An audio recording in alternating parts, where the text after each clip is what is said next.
Everything has been overturned. The cycle is set to repeat. Offer a piece of your soul and you shall be a player on the chaotic, absurd stage. Wow. Straight into battle, okay. Well, how about that, Lunaria? What the? Oh. I need your help, Lunaria. I need your help. Macchiato. Sabrina. Where's Spiritya? There you go. Okay. Okay. What do I need the lever for? Oh, to free people. Do this one first.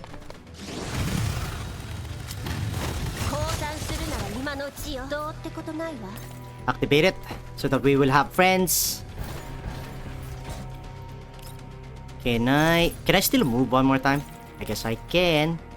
Oh, nope. Gotta be here then. Fine, I'll take a 2 enemies because why not?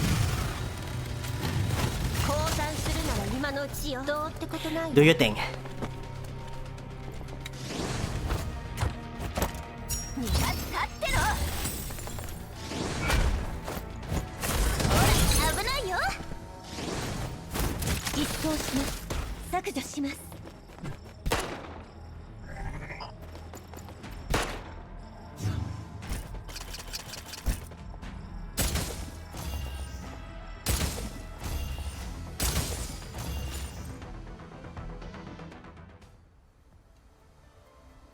After 404 Combat Team's A arrival at the Elmo, word about the loosening of the agreement naturally reaches members of Combat Team B.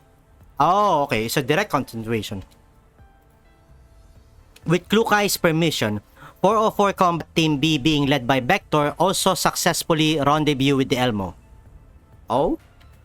And just like that, Hyde 404, while still operating as an independent entity, will utilize the Elmo as a long-term base.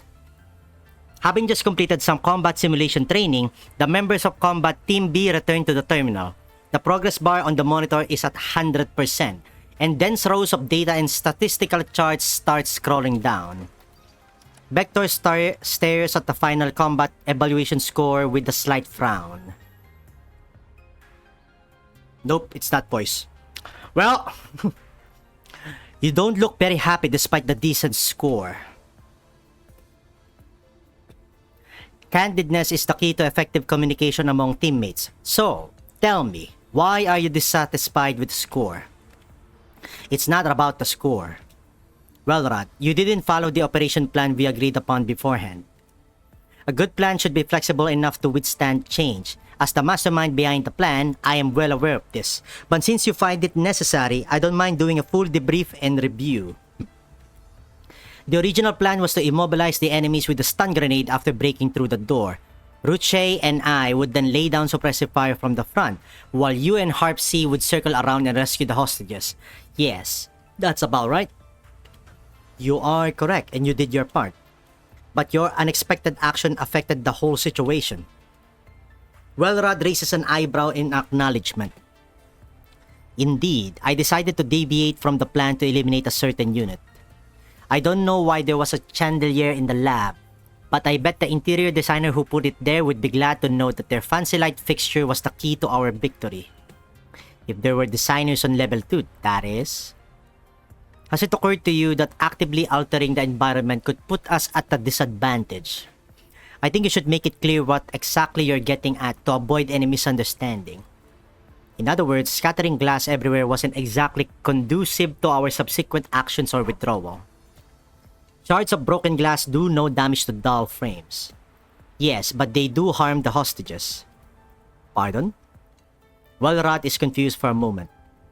We have no medical dolls on our team. If a hostage gets injured and infected under such circumstances, we wouldn't have been able to fully complete our You seem to have overlooked a very important detail. Our hostages were simulated. You're right, but when we are in the real world, our standpoints would be completely reversed. If we don't consider the hostages, we would be the ones who end up in a recycling plant, though I suppose the pain wouldn't last long. No matter how many points we score on level 2, We would just be tactical dolls whose lives are ruined by video games. To be fair, that would be quite fitting for me. Look at how depressed she looks. Also, you really should have notified us before making such a drastic move. If you look at the replay, Ruche clearly wasn't aware of your intentions, and so, she couldn't coordinate with you despite being right next to you. Even if we suck, we should all suck together. I like that. I like that. We should all suck together. The battlefield is ever-changing. Opportunities wait for no one. Surely you know that as well.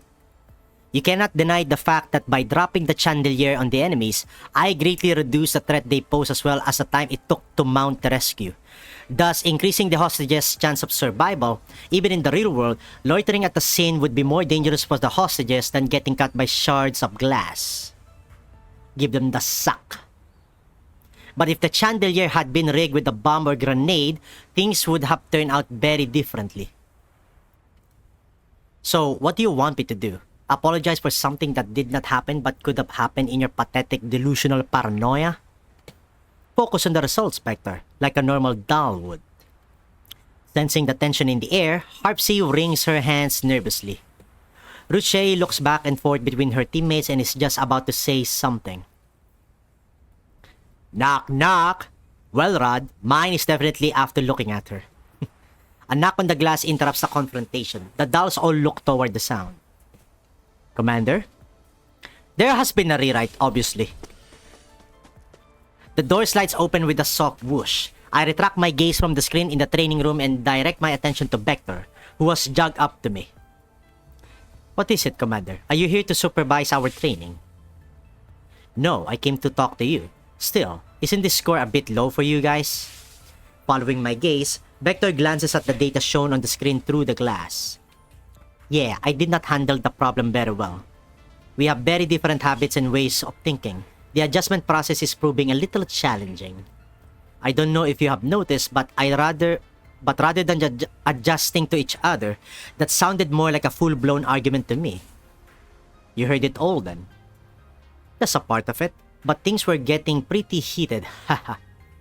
The way I see it, you do work well as a team, but maybe things may go more smoothly if you communicate in some other way. Luque said as much. She told me to find an effective way of communicating with my teammates. But arguing is also a way of communicating, no? It may be a bit harsh, but through an argument, we can all efficiently state our own needs and deepen our understanding of each other. Besides, Wellrod's cutting remarks also serve as a regular reminder that this position of leadership just fell out of the sky for me and that I have yet to prove myself worthy of it. Wellrod, the change in the way she speaks was a bit dramatic, but I'm sure she did not mean it that way. I do wonder what she has gone through. Her tongue is much sharper than it used to be. It still beats my constant self-pity. At least, she worked on becoming more persuasive. You see, on top of reaching an understanding, you also need to reach a consensus. You must also get Wellrod to trust your concern and judgment if you value cooperation. But right now, both you and Wellrod are still standing your ground and trying to force each other to accept your respective views. Uh-oh, she's mad. I hesitate as I gaze at Vector, who is now deep in thought. Vector was appointed as the leader of 404 Combat Team B by Luque. It's clear to me that the biggest challenge that stands in her way of being a good team leader has nothing to do with her combat performance or battlefield awareness. The problem is with her personality and style. She fully acknowledges the problem, but that's all she does. She acknowledges it and seems perfectly content to resign herself to it. I suppose deep down, even Vector herself doesn't believe that she is up to the task. Luque may give her some pointers, but she isn't really the type to give any encouragement.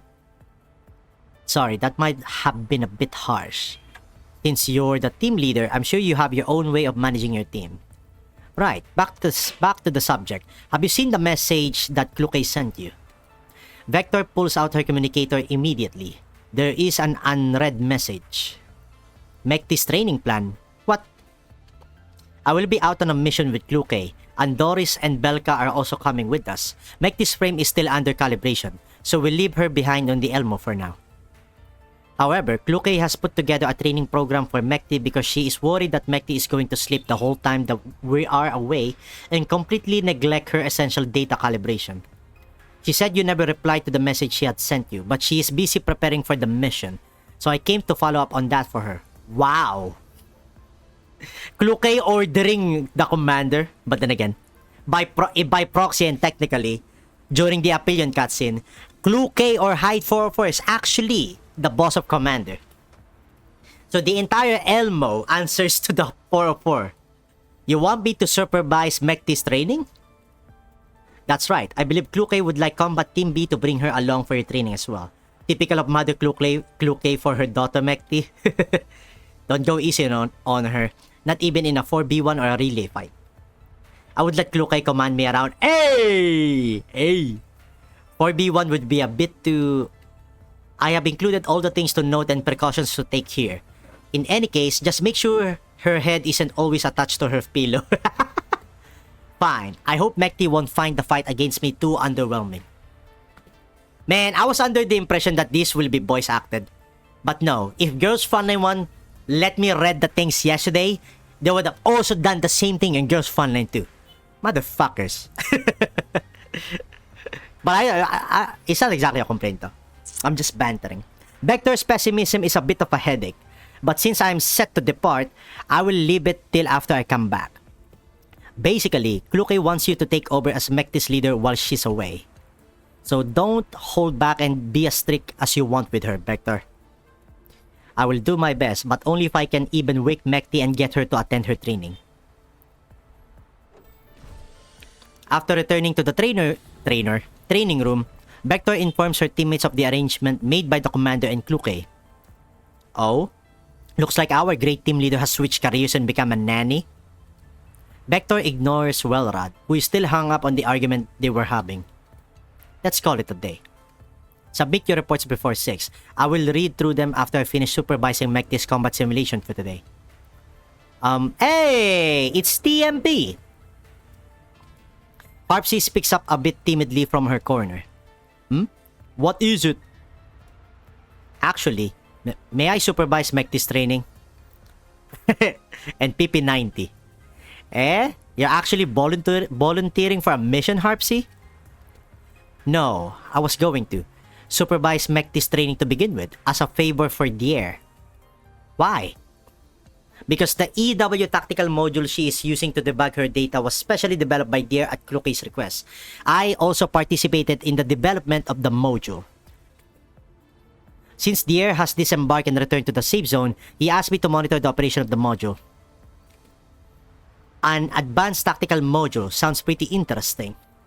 Not really, it's all rather boring. The drill-haired girl from the login screen? Yes. So, you know, since I'm supposed to be doing it, please let me. I understand. However, since Kluke has assigned the mission to me, I must be present. Harpsy, you're staying with me. Harpsy's face freezes a little comically as she struggles to respond. Okay. I'm staying too. Huh? Why are you also staying, Wellrod? I would love to see for myself what kind of advanced training Team A undergoes. Problem? No. If Wellrod is also here, then it's all over. In that case, Vivi, count me in as well. I'm sure you have better things to do. Hehe, I want to spend more time with you, Vivi. Please.